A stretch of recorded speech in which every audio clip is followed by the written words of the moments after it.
tous et bienvenue dans RBI, votre réunion de baseball hebdomadaire intéressante. Épisode 2 de cette saison 2. On avance doucement, on a réussi à tenir les objectifs. Bonjour Lilian. Bonjour. Bonjour. Alors aujourd'hui on va avoir un épisode pas très très chargé mais intéressant je pense en termes de contenu. On va parler un peu du développement du baseball en France.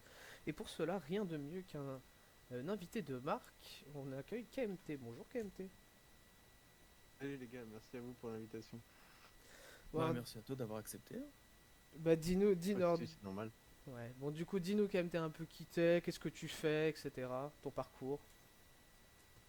Ok, bah KMT, 26 ans, expatrié en Bulgarie. Je joue à Sofia, au Sofia Blues. J'ai commencé le baseball en 2015. C'est l'année où Bryce Harper est MVP, donc c'est facile à remettre. Voilà, et puis à côté, je fais du contenu sur le baseball, les règles, les histoires, des anecdotes. Et puis là, il n'y a pas longtemps, j'ai commencé pour tester de nouvelles choses, le format vlog un peu sur comment je me prépare, mes matchs et tout. Donc, euh, donc voilà, Ouais, on dit aussi t'es pour un. essayer de mettre un peu en lumière le baseball en France, quoi, parce que c'est Mhm. compliqué. Ouais, on dit, ouais, tu t'es un peu, ouais, je pense en termes de comment dire, de nombre d'abonnés, de nombre de vues, etc. Tu dois peut-être être l'un des leaders en termes de contenu baseball, je pense, en France. Tu fais principalement Ouais, sur bah, TikTok et Instagram, c'est ça? Insta, ouais. Ok. Je reposte aussi sur Facebook, Ouais, mais oui, c'est surtout Insta et TikTok. ok. Ouais, je pense que je suis le numéro un, parce qu'il n'y a personne qui parle dans ce format-là Ouais, de baseball euh, comme ça, quoi. En même temps, je suis le seul, donc c'est c'est facile. ça, c'est ça. Je sais pas, je sais que moi j'aime bien dire aussi quand on me dit ah ouais, t'es un bon youtubeur baseball en France, je fais bah ouais, je pense que je suis le numéro un étant donné que je suis le seul. C'est pareil. C'est un peu ça, t'as envie de dire ouais, bah ouais, je dois être le numéro un parce que je suis le seul. Mais justement, c'est ce qui va nous amener aussi à notre débat du jour, etc. Parce que le premier débat du jour, ça va être est-ce que le développement du baseball français doit passer principalement par les réseaux sociaux et la communication digitale. On sait que le baseball français, le baseball en tout cas en France, c'est très peu développé. Euh, tous les joueurs, par exemple, de première division française ne sont même pas professionnels. Je pense que ça en dit long aussi C'est sur ça. le niveau de suivi. Certains clubs ne diffusent même pas leurs matchs, certains clubs de première division, donc certains clubs qui jouent le championnat de France ne diffusent même pas encore leurs matchs, que ce soit sur YouTube, etc. Le système de commentateurs, pareil, n'est pas développé. Il y a très peu de gens qui parlent de la première division française. Donc moi, la question, justement, toi Même de qui... baseball en général, hein. Bah ouais, qui parle... Et bon, après, il y a aussi... C'est ça aussi qui, entre guillemets, me dérange un peu, par exemple, c'est que je vois beaucoup sur Twitter, parce que du coup, je poste également beaucoup sur Twitter, il y a des comptes qui parlent de baseball sur Twitter, mais ça parle principalement de la MLB. C'est des comptes français hein, qui parlent principalement de la MLB. Il y a très très peu de contenu sur la première division française. Toi, en tant que créateur de contenu sur le baseball, est-ce que ça t'inquiète, toi, de voir vraiment le fait que le baseball en France, bah, en tout cas, le baseball français n'intéresse pas?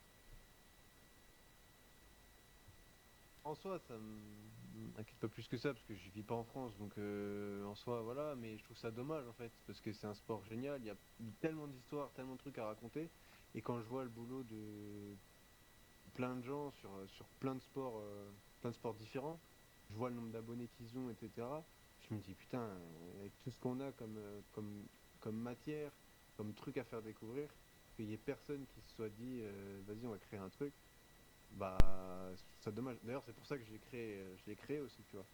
Donc, ouais, c'est dommage. Les seuls dont je suis au courant qui font vraiment du bon taf au niveau du marketing, euh, bon, il y a les Huskies, mais parce que c'est le plus gros club de France, je pense. Mais c'est Rouen, c'est pas Rouen, c'est La Rochelle. La Rochelle, ils sont construits un petit peu pas dire de nulle part, mais ils font vraiment un super taf. Ils font du marketing dans tous les sens, les réseaux ça bouge, le terrain ils font plein de constructions, plein de trucs pour les gosses et tout. Donc ouais, faut prendre exemple sur ce que fait La Rochelle, je pense. Après, je sais pas exactement ce que font tous les autres, mais de ce que je peux voir, La Rochelle fait vraiment du bon taf. Et je pense que ça se ressent au niveau de leur nombre de licenciés. Euh, j'ai l'impression qu'ils ont pas mal d'équipes à tous les niveaux, à tous les âges. Donc, euh, donc voilà. Dans tous les cas, il n'y a personne qui va nous mettre en avant. Ça, voilà. Donc si on le fait pas nous-mêmes, bah en fait, on n'ira nulle part en fait. Donc voilà pour ça. Ouais, c'est vrai que. Alors, La Rochelle, ouais, j'ai suivi un peu. Ils n'ont pas encore répondu à nos demandes, comment dire, de visite. Parce que du coup, là, actuellement, on est en train de visiter, en tout cas, moi principalement, et Lilian, de temps en temps, quand il a le temps, on est en train de visiter tous les clubs de D1 pour faire une vidéo dessus. Avec des images, Mhm. quoi, tout simplement. Ils n'ont pas encore répondu à nos demandes, nos sollicitations, à relancer. Mais j'ai pu voir un peu quoi ils essayent de prendre ce côté un peu influenceur qui est sympa. J'ai vu quelques vidéos passer, etc. C'est cool. C'est ça. Je crois que Scénar fait aussi pas mal, entre guillemets, niveau diffusion, niveau professionnalisation, entre guillemets, de la diffusion des matchs aussi. Ouais, Plusieurs mais tu vois, caméras, les ça, commentaires, etc. C'est bien, je trouve. Mais c'est trop la peu. diffusion et tout, c'est sympa, tu vois. Et le problème, c'est que, en fait, c'est pas comme ça que t'attires les gens. Que on a beau kiffer ce sport et tout machin, pour quelqu'un qui est novice, c'est un sport qui est chiant.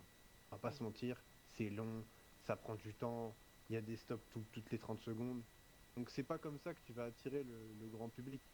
Le grand public, il faut que tu lui racontes des trucs, il faut que tu lui racontes des histoires, faut que tu le fasses vibrer un peu, tu vois. Si les diffusions, c'est bien, mais ça va parler à la niche qui est déjà convaincue, tu vois. Mm. Donc, euh, donc oui, bon, bah d'accord, c'est bien, vous diffusez les matchs, mais tout ce qu'on Ouais, veut, c'est des highlights, tu vois. c'est ça, ouais. Moi, je sais, alors ça peut peut-être faire un peu blasphème, mais moi, j'ai pas le temps de regarder les matchs. J'ai pas, déjà au niveau des horaires et au niveau du temps, j'ai pas le time. Et du coup, bah, qu'est-ce que je fais? Je vais sur YouTube, je vais sur la chaîne YouTube de MLB, de la MLB et je regarde les highlights. Ça dure 10 minutes, je regarde les équipes que j'aime bien et voilà, c'est réglé, tu vois. C'est ça. Il n'y a pas Parce que de. même si tu regardes Vas-y. tous les highlights de toutes les équipes qui jouent, des fois ça te prend facilement 40-50 minutes parce que tu as 4, 5, 6 à regarder. Mhm. Et c'est pas tout le monde Ouais, qui peut ça se prend permettre, hein. un Ouais, peu clairement. plus même Moi parce aussi, je que regarde un majoritairement les highlight, highlights, c'est ouais. généralement. Voilà, tu vois, un highlight, ça dure quoi, entre 7 et 10 minutes, grand max. Ça te prend bien, ouais, 2 heures peut-être. Ouais, t'es même pas obligé de regarder tous les highlights, tu vois, il y a des équipes un peu flinguées, genre Oui, les c'est sûr, A's que c'est ça, personne si ne t'as pas regarde. envie de regarder Athletics contre Rockies. Regarde pas, tu vois. Mais en fait, il faut du contenu et il faut des trucs qui bougent, tu vois. Là, quand tu vas sur TikTok, le temps d'attention, c'est 3 secondes, tu vois. Hmm. Ouais. Et il faut que si avec un sport qu'on a, nous on n'est pas on n'est pas le foot, on n'est pas le rugby, on n'est pas le hand, c'est pas des sports où ça bouge tout le temps, tu vois.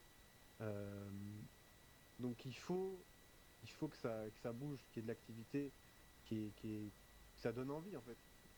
Il y a un sport justement que je pense C'est qu'on ça le truc. devrait, pour lequel on devrait prendre un peu exemple. En tout cas, c'est l'indoor. Je trouve que c'est un sport qui est de plus en plus présent en France et qui est un peu dans le même style que le baseball au final, qui est avec beaucoup de stops. C'est le football américain.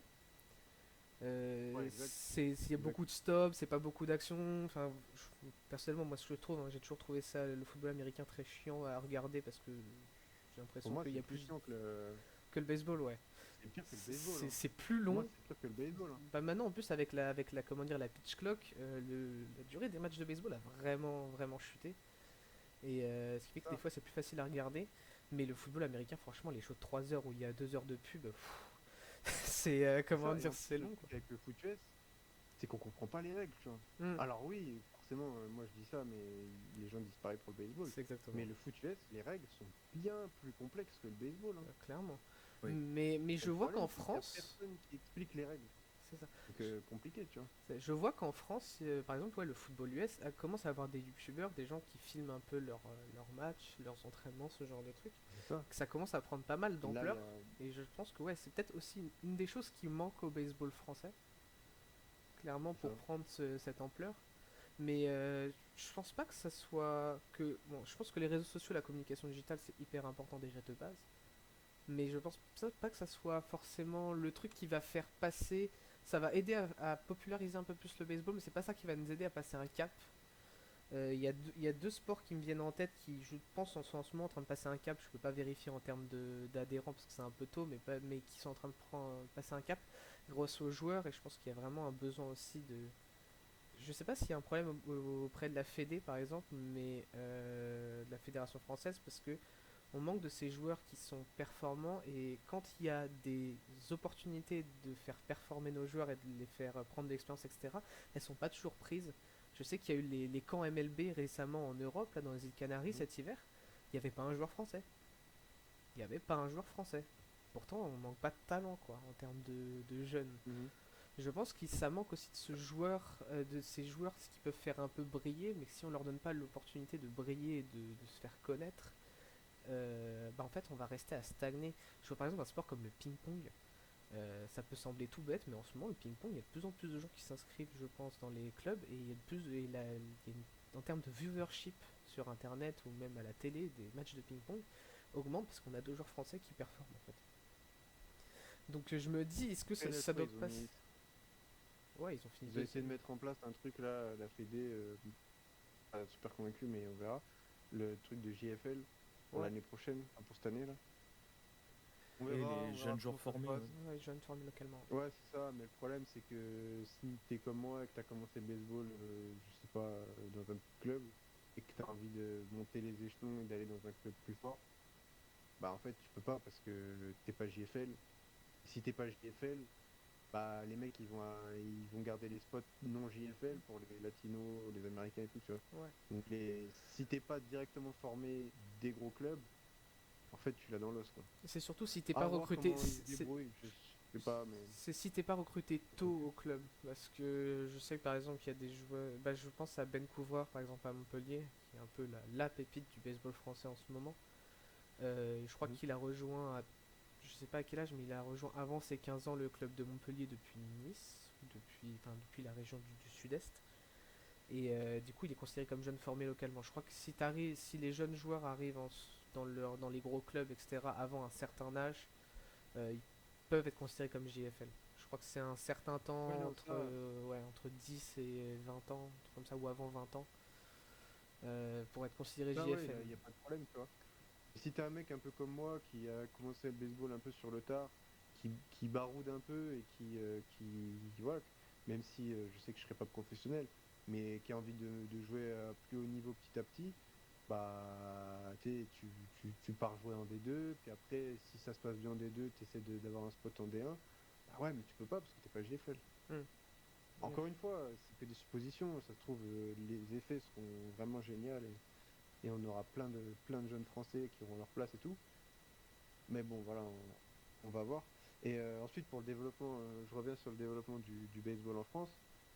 Pour moi, il y a deux manières de développer quelque chose. C'est soit tu as des résultats extraordinaires dans un domaine, et dans ce cas-là, ça va attirer les lumières sur toi, le ping-pong par exemple. Ou alors, tu as des réseaux sociaux qui marchent à fond, qui sont super créatifs et tout. Et le problème, c'est qu'on a ni l'un ni l'autre en fait. Euh, je prends l'exemple du MMA parce que je suis beaucoup le MMA en ce moment. Il y a un combat là qui a ce soir, Cédric Doumbé contre Baki. Bon, en soi, le combat, sportivement, il n'a pas d'intérêt, tu vois. Il n'y a pas de ceinture en jeu, il n'y a pas de classement, il n'y a rien. Mais Cédric Doumbé a fait monter la hype tellement haut, il a fait tellement de communication que qu'il a rempli Bercy en 20 minutes. Que tout le monde ce soir va regarder ce combat-là, tu vois. Et c'est pareil pour plein de trucs. Il y a des combattants à l'UFC, j'en prends un parce qu'il me vient en tête. Le mec est franchement nul, tu vois. Le mec, il ne progresse pas et je le trouvais vraiment éclaté. C'est un anglais, il s'appelle Paddy Pimblett, Hmm. il a une coupe de Ouais, je Beatles. vois, je vois, je vois. Le mec ne ressemble à rien. Et ouais, mais quand il est sur une carte, il vend parce que marketingment parlant, ce mec vend. Pourtant, il est bidon, tu vois. C'est ça les exemples. Après, on n'est pas ces gars-là, tu vois, on n'a pas l'attraction. Ouais.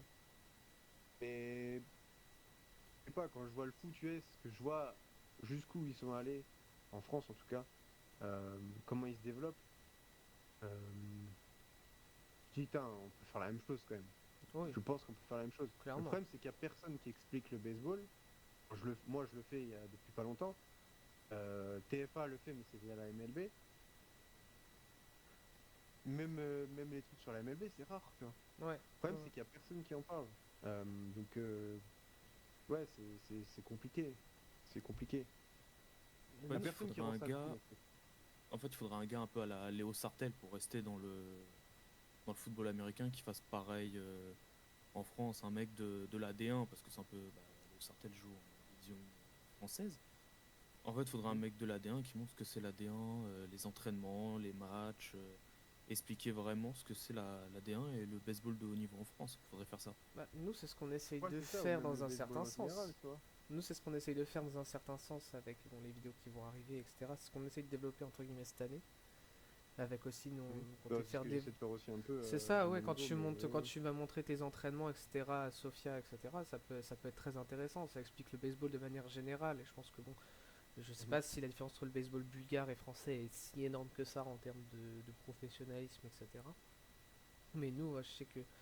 Après, nous, Ouais. on va pas être en mode professionnel, vu que nous, on risque de faire quelques vlogs, quelques vidéos sur notre saison en Régional 2, donc forcément, c'est pas aussi même niveau.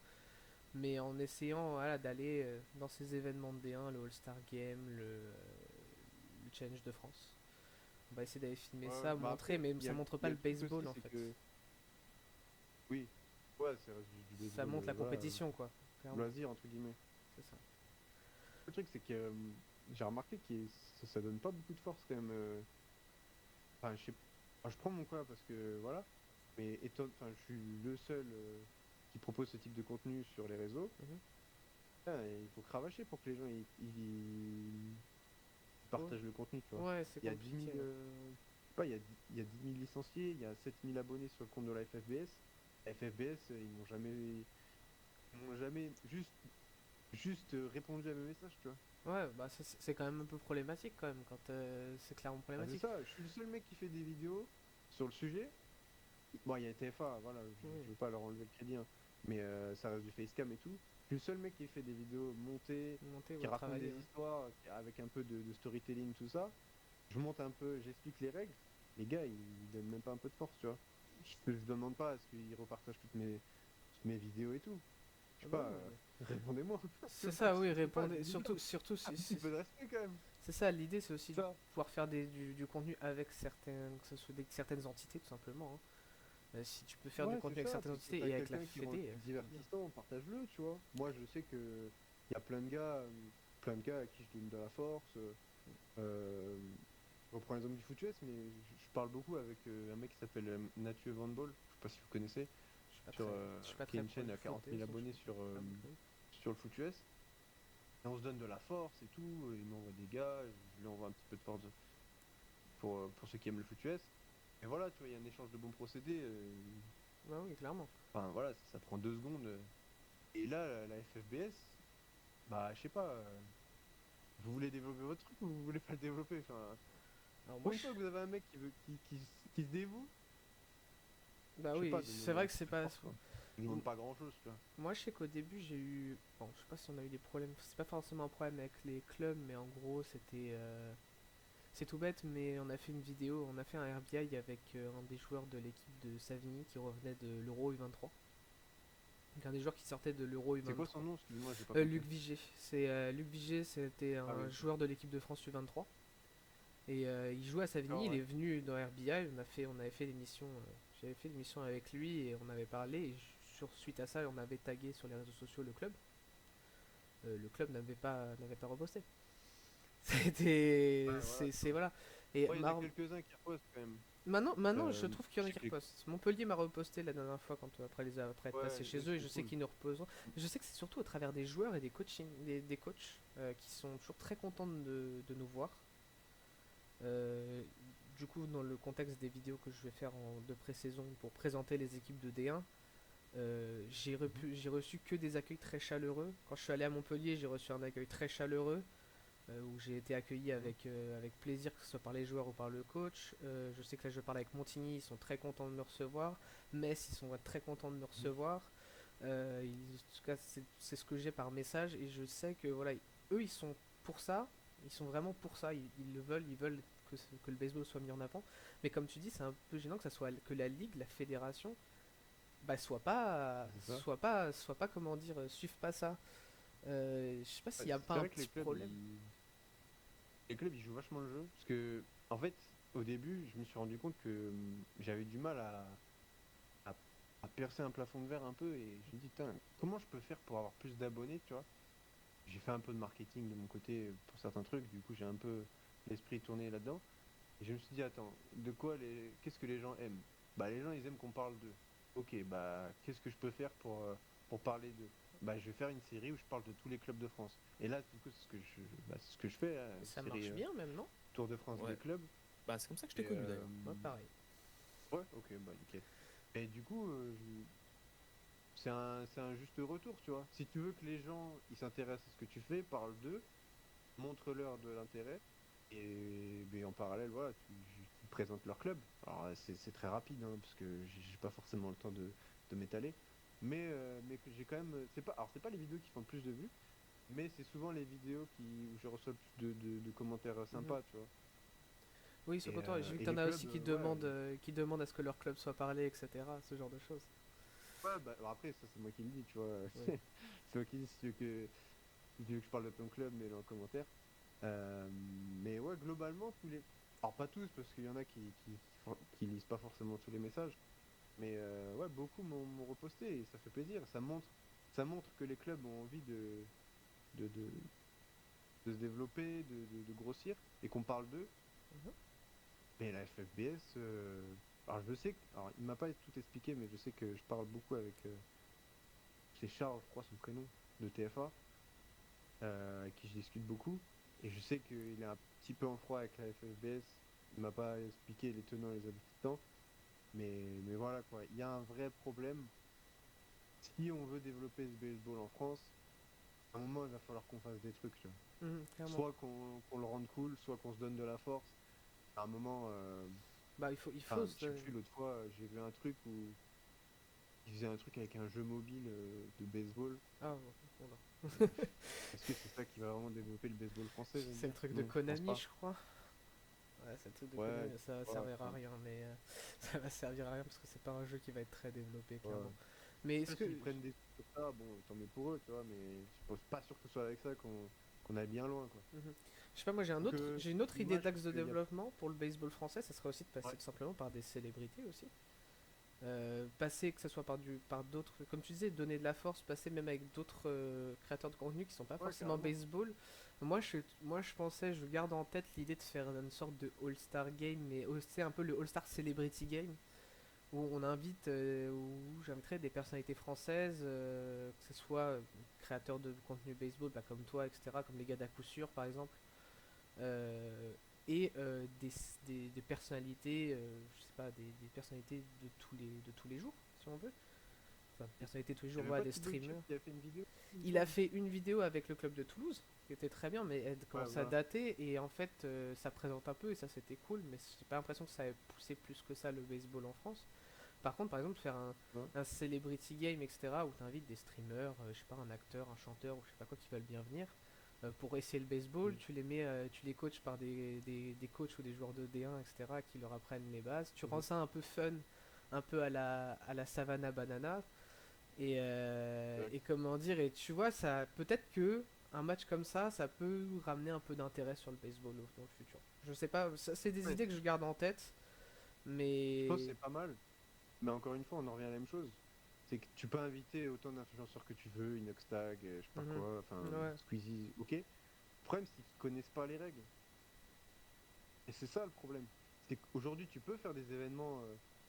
Euh, c'est quoi le truc? Je me rappelle plus. GP Explorer, où Ouais, tu prends Ouais. des, ouais, des le France lambda et t'en Espagnol fais faire Star. de la Formule 1. Tu peux faire ça avec des matchs de foot où ils avaient joué contre l'Espagne, je Ouais, crois. ouais, France Espagnol Il Star. y a plein de trucs à faire. Du basket, des machins. Ah, le problème, c'est que les gens connaissent pas le baseball. Même eux, ils connaissent pas les règles. Le Hmm, problème, c'est que si tu montres pas les règles, si tu rends pas le truc un peu cool, un peu fun, pourquoi les gens ils s'intéresseraient à ton truc en fait? C'est ça le truc. Et le problème, c'est que là, faut refaire les bases, montrer que ce sport n'est pas si compliqué que ça. Et pour ça, il faut donner de la force pour avoir de la visibilité. Et je suis sûr qu'en amenant bien les choses, les gens pourraient s'intéresser au truc. J'ai fait une vidéo qui a fait 100K vues. Je pense qu'il y a des gens que ça peut intéresser, quoi. clairement. Mais bon, voilà. Bon, donc voilà, on retient sur ce débat, ouais, vraiment.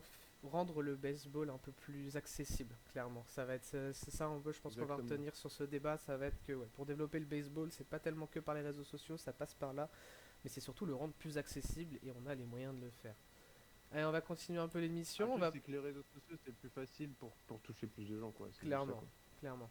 On va continuer un peu l'émission, on va parler un peu de MLB.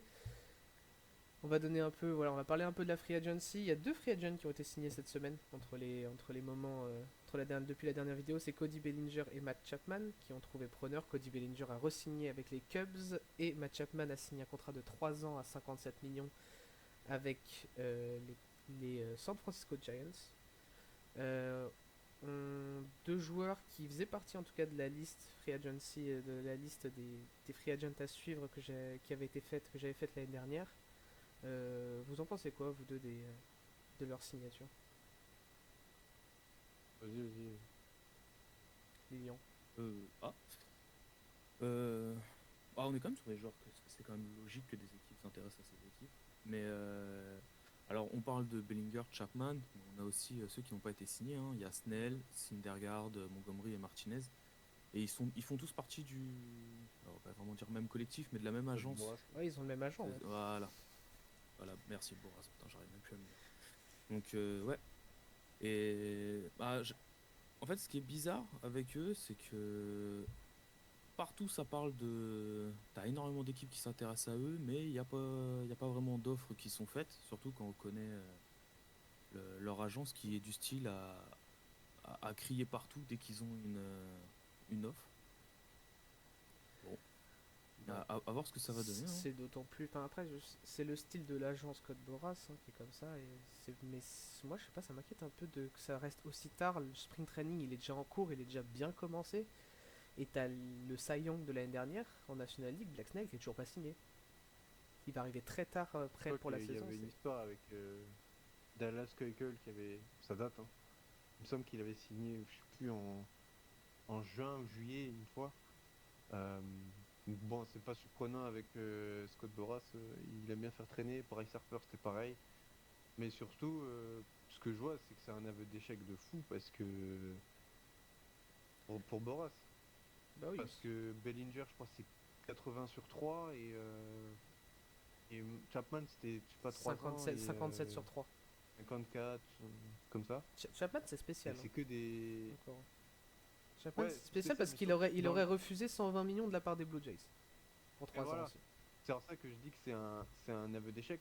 Parce que ils ont tellement. La méthode, en tout cas, la méthode Boras de pousser les négos à fond, c'est que, bah, en fait, t'as refusé des grosses offres à 150 millions. T'as voulu être un peu gourmand. Ah tiens, tu te retrouves avec 54 millions. Alors, c'est très bien, hein, faut pas cracher dessus, hein. Mais par rapport à ce qui était proposé au tout début, ah, Pour les c'est quand même envergures beaucoup des moins, joueurs, quoi. ouais. 3 fois moins.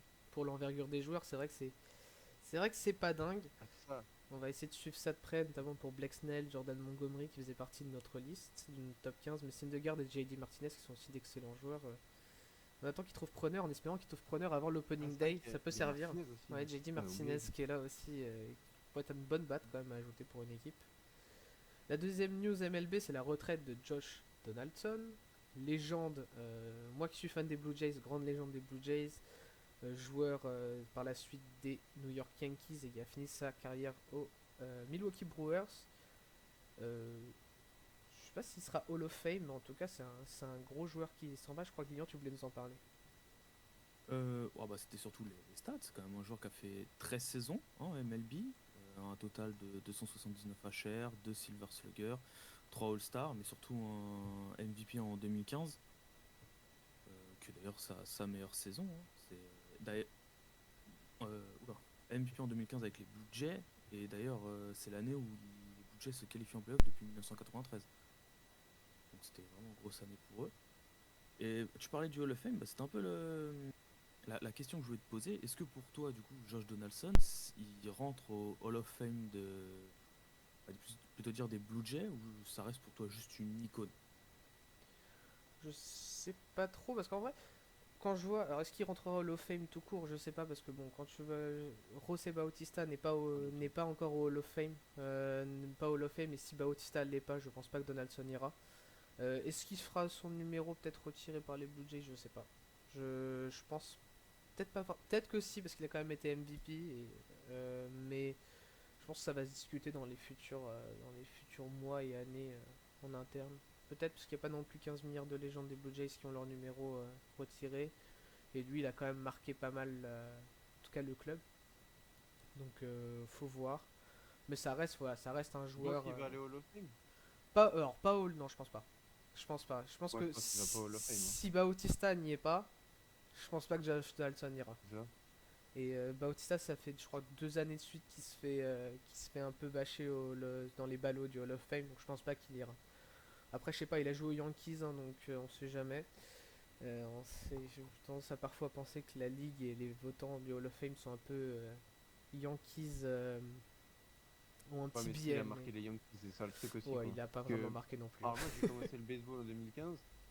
Ok, il est MVP en 2015, mais après, j'ai l'impression qu'il fait que des saisons dégueu, quoi.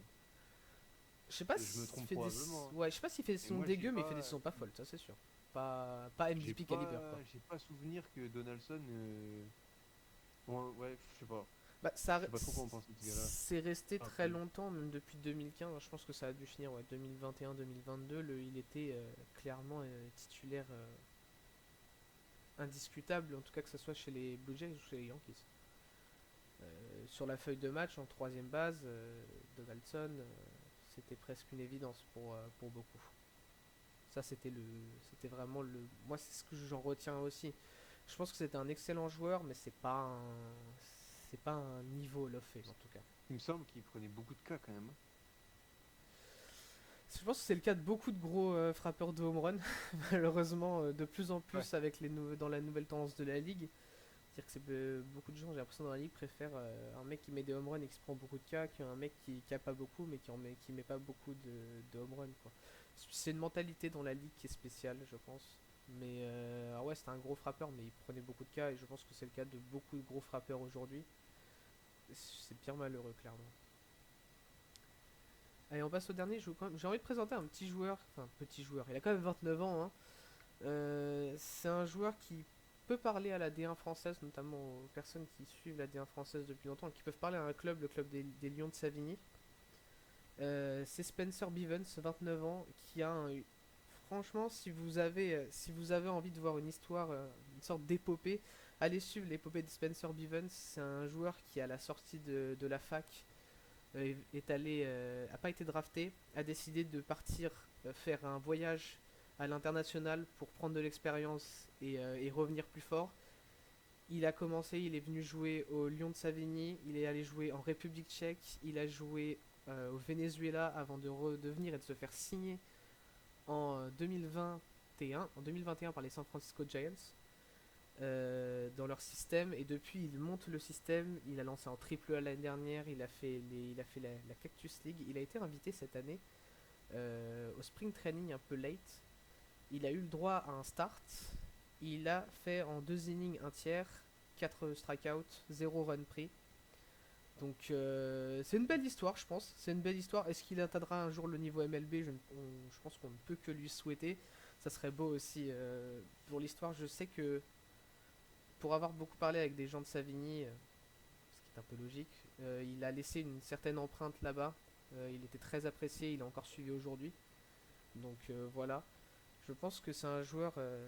J'espère qu'il atteindra le niveau MLB un jour, qu'il aura le droit, peut-être en tant que releveur, quelques innings en MLB. Ce serait beau. Ce serait une belle histoire d'un joueur qui a quitté les États-Unis et qui a décidé de partir en tour du monde pour jouer un peu partout dans le monde et revenir en MLB. Je pense que c'est une belle histoire et ça fait plaisir aussi d'en parler un peu de ce genre de belles histoires dans notre émission. Ici, il est en triple A, c'est ça? Je crois qu'il est en triple A. Il doit se balader Ouais. entre Mais il est pas loin alors. Ouais, il est pas loin, il est vraiment pas loin. Non, c'est vraiment un joueur. En plus, il est bon, hein. J'ai vu jouer, il a une balle rapide en 95, à 95 en constant, Ouais, c'est pas mal. avec un beau splitter, une belle courbe, un beau slider. Franchement, il a beaucoup travaillé ses pitches, etc. Et Et c'est un joueur, ouais, c'est un joueur solide, intéressant à avoir lancé toujours. Donc ça serait beau de le Il y a voir une arriver en histoire comme MLB. ça aussi. Il y a une histoire comme ça aussi d'un mec qui a joué au. C'est un américain. Qui a joué au Legionnaire de Regensburg en Allemagne, Mhm. qui était sous Baseball Job Overseas, et qui là s'est fait repérer par les Brewers. Je crois qu'ils jouent en double A maintenant. C'est Et bien ça. pareil, un mec qu'ils ont été chercher en Europe. Enfin, ça fait bizarre. Ouais, c'est vrai qu'il y a très Donc, peu de, ouais, c'est vrai qu'il y a très peu de joueurs européens. Alors lui, il était américain de base. C'est après qu'il est venu, c'est après l'université qu'il est venu en France, tout simplement. Il est venu en France. Mais ouais, non, le nombre de joueurs européens est assez faible. Certains italiens et certains néerlandais, mais à part ça, c'est assez limité, je trouve, en termes de joueurs européens. On va espérer que ça se développe plus dans le futur. Allez, on va je sais qu'on passer. a un gars qui est chez les Cubs là, actuellement. Un gars de chez nous, un Bulgare. Ah ouais? Ouais, c'est un jeune, hein. Oui. Il est dans le, il est dans les minor leagues des Cubs, hein, un catcher. Ok. Peut-être qu'un jour il y aura Ce serait beau. un Bulgare en MLB. Ça serait beau, ça serait beau. Allez, on va passer au passage sur la NCAA, Vas-y. le championnat universitaire américain, qui est assez intéressant. Je vais vous faire une petite présentation, etc. Je crois que toi, KMT, tu le suis un peu. J'ai cru voir Ouais, t'as vite dit fait. quelques news ouais, passer. Notamment d'ailleurs, si Vite vous fait, ouais. voulez aller suivre, allez sur la chaîne Wills. C'est une chaîne YouTube qui vous met des highlights tout simplement, hein. Des highlights assez développés où on voit pas mal d'actions sur les matchs NCAA, notamment les meilleures équipes. Je vais vous expliquer un peu le système du baseball américain. C'est un système qui marche en division. C'est-à-dire que je crois qu'il y a 12 ou 13 divisions dans lesquelles les universités sont séparées. Certaines sont plus compétitives que d'autres et donnent plus de places qualificatives au tournoi final. Le tournoi final, en gros, se finit avec les College World Series qui se passent à Omaha, dans la ville de Omaha, qui est une ville assez mythique, entre guillemets, pour bon, j'ai envie de dire carrément mythique hein, pour le baseball américain. C'est très très drôle parce que c'est une ligue qui se joue pas à la batte en bois, ce qui pour les ligues de très très haut niveau est assez rare dans l'ensemble. C'est une ligue où les joueurs ont le droit d'utiliser une batte en métal, en aluminium ou en composite. Ce qui fait qu'il y a beaucoup de home run et si vous aimez tout ce qui touche au trash talk, au bat flipping, Régalade. des Oh, moi, rivalités j'adore. bien intenses, etc. Franchement, allez regarder du baseball américain, du baseball universitaire américain, c'est hilarant à voir. Les favoris de cette année, il y a Wake Forest, qui est numéro 1, qui a perdu qui est en 10 victoires, une défaite pour l'instant. Arkansas en 9 victoires, 2 défaites. Et il y a les deux finalistes de l'an dernier aussi, Louisiana State University, LSU, et Florida, avec notamment Jack Caglione, qui est l'un des tout premiers prospects pour la prochaine draft, qui était déjà extraordinaire l'année dernière. Mais voilà, vous allez sans doute trouver une équipe à soutenir si vous allez regarder la NCAA. Moi, j'attends vraiment l'année prochaine parce qu'il y a un joueur que j'attends énormément qui s'appelle Rintaro Sasaki, qui a signé du côté de Stanford. Stanford. Ouais, qui a signé du côté de Euh, Stanford et monstrueux.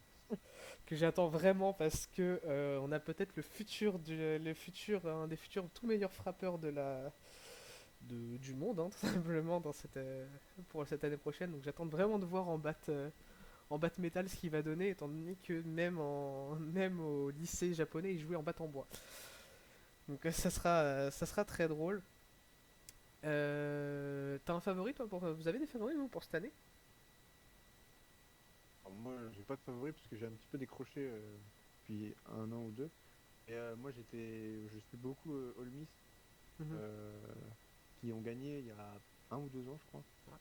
Et donc, c'est mon équipe préférée.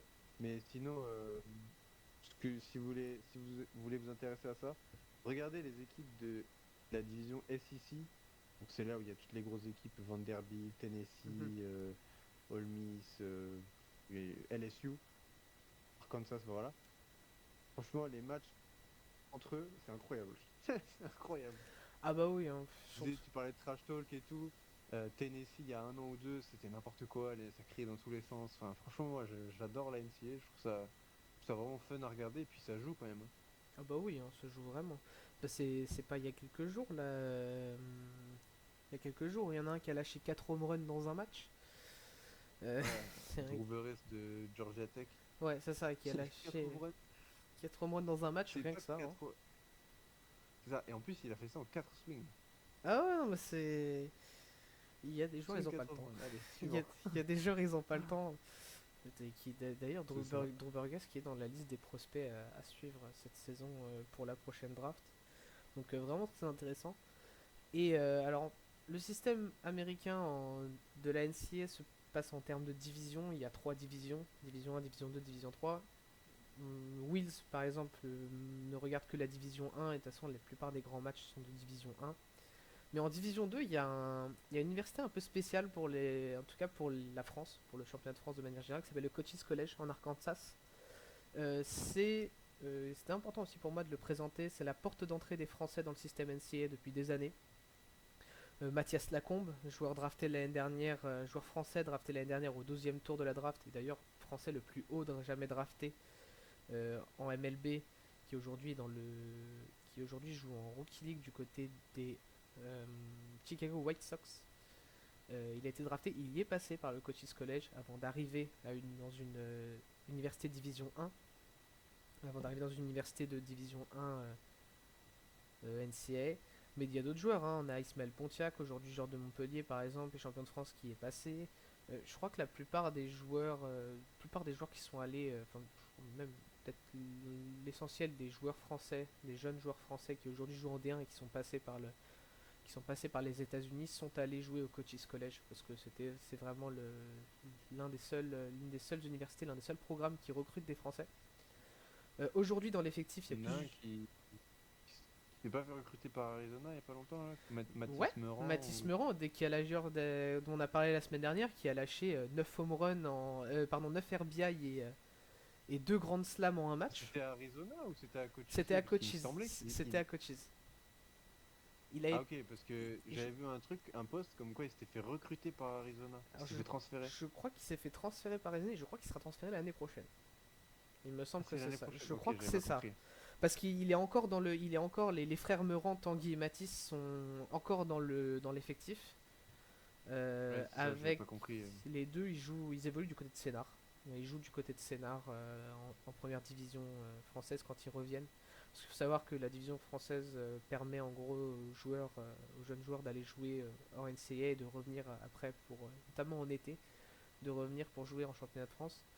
Il y a également 2 joueurs qui sont membres de Montpellier, des Barracudas de Montpellier, c'est Paul Doha et Mathis Néral, donc un frappeur et un lanceur. Et en général, ouais, Coachis sert de tremplin à nos Frenchies pour rejoindre la division NCAA. Bah, tu t'as dit, je sais plus si c'est Tanguy ou Mathis, je crois que c'est Tanguy Meurant qui a Mathis, rejoint il me semble. Mathis qui a rejoint, je me trompe, qui a rejoint Arizona, mais C'est une bêtise, hein, mais il me semble. je crois il y avait un joueur de Savigny, Logimignan qui avait rejoint East Tennessee depuis Coaches. Mathias Lacombe tout simplement avait rejoint Louisiana Lafayette depuis Coaches. Pareil pour Ismaël Pontiac qui avait rejoint une équipe de division NCA depuis Coaches. En fait, c'est vraiment un très bon tremplin pour des joueurs français pour qu'ils sachent se repérer aux États-Unis par des programmes de division NCA et qui puissent continuer leur carrière et pourquoi pas être drafté comme l'a été Mathias Lacombe il y a quelques années. Donc ouais, très sympa le Coach's College. Euh, Ça me semblait important de les mettre en avant dans cette vidéo Du coup, aussi. c'est quoi? Ils ont fait un pacte avec la FFBS ou comment ça se Je passe pense pas qu'ils aient de exactement? pacte, mais je pense qu'ils ont. Alors, je crois que l'un de leurs coachs a coaché en France aussi, a coaché en Division 1 et qu'ils ont gardé D'accord, ok. il a gardé de très bonnes. Alors je sais pas, hein, je pense que des joueurs pro, s'il y a certains des joueurs qui sont allés au Coach's College, parce que je sais qu'il y en a certains qui suivent l'émission, s'il y en a qui veulent aller dans les commentaires et nous dire justement pourquoi ils recrutent tellement en France. Mais il me semble que c'est un des coachs qui a été coach en France aussi et qui en gros a essayé de garder une très bonne relation avec des clubs des clubs et des joueurs du championnat de France. Et en gros, ils viennent repérer des joueurs en France et, pour les récupérer et puis pour qu'ils puissent venir jouer tout simplement aux États-Unis. Il me semble que c'est ça. Mais du coup, voilà. Sans doute qu'on donnera quelques infos du Coaches College au fur et à mesure de la saison, notamment si nos Français font des éclats. On a fait le tour de la vidéo d'aujourd'hui. Merci KMT d'être venu. J'espère que ça t'a plu. Et Merci à vous. j'espère que ça t'a C'était cool. plu et que c'était. Je pense qu'on a eu. Le débat était très intéressant sur la place du digital. Euh, donc, Ouais. je pense. Si on peut réussir à débloquer la situation en France et qu'il y ait plus de contenu et plus d'accessibilité pour le baseball français, ça Espérons-le, sera hein. une belle réussite, je pense. En tout cas, n'hésitez pas à vous abonner à la chaîne, à laisser un commentaire, ça fait toujours plaisir et ça vous fait aussi participer un peu à la vidéo. À venir nous suivre sur Instagram et sur Twitter. Et je vous dis à la semaine prochaine pour une nouvelle vidéo. Au revoir. Yes. Salut.